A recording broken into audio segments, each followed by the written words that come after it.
اس کہانی کو غور سے سنیں، بہت بڑا سبق ملے گا۔ ایک سکھ جی کو کسی نے جن بیچا 2000 روپے میں اور بولا کہ اس کو جو بھی کام کہیں گے یہ وہ کرے گا، لیکن یاد رہے کہ اس کو خالی نہیں چھوڑنا ورنہ یہ تمہیں کھا جائے گا۔ تو سکھ جی ہنس کر بولے، میرے پاس تو اتنے کام ہیں کہ یہ کام کر کر کے خود ہی مر جائے گا۔ اب سکھ جی نے اس سے کام لینا شروع کیا تو دیکھا جو کام انہوں نے 80 سال میں کرنے کا سوچا تھا وہ اس جن نے 8 ہفتوں میں ہی کر دیے۔ اب انہیں کوئی کام ہی نہ سوجھے کہ اب کیا کیا جائے۔ ادھر جن بولے کہ مجھے کام بتاؤ ورنہ میں تمہیں کھا جاؤں گا۔ سکھ جی نے تو بھاگنا شروع کر دیا اور چلانا شروع کر دیا، بچاؤ بچاؤ۔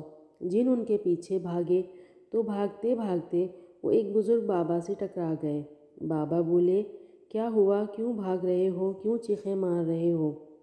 سکھ جی نے سارا ماجرا انہیں سنایا اور ہاتھ جوڑ کر کہنے لگے، خدا کے لیے بچا لو بابا۔ بابا نے زور سے ایک کہکا لگایا اور بولے، بس اتنی سی بات پہ تم بھاگ رہے ہو؟ اپنے اس جن سے کہو دنیا کا سب سے اونچا بانس ڈھونڈ کر لائے۔ تو بانس ڈھونڈا گیا اور بانس آ گیا، اسے کھڑا کر کے زمین میں گاڑ دیا گیا۔ اب بابا نے کہا سکھ سے کہ جب بھی کوئی کام یاد آئے تو اس جن سے کہو کہ وہ کام کرے، اور اگر کوئی کام نہ ہو تو اس سے کہو کہ اس بانس کے اوپر چڑھے اور نیچے اترے، خالی چھوڑو گے تو یہ کھا جائے گا، تو اپنے من کو بھی خالی مت چھوڑو۔ اسی طرح جب آپ اپنے من کو خالی چھوڑو گے تو یہ آپ کو کھا جائے گا۔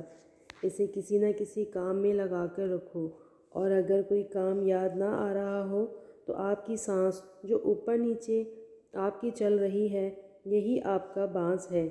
اس سے کچھ نہ کچھ سیکھیں، اس سے کوئی کام لیں، اور اگر ہو سکے تو خدا خدا کریں۔ اگر یہ بھی نہ کر سکیں تو درود شریف پڑھیں اور استغفار کریں۔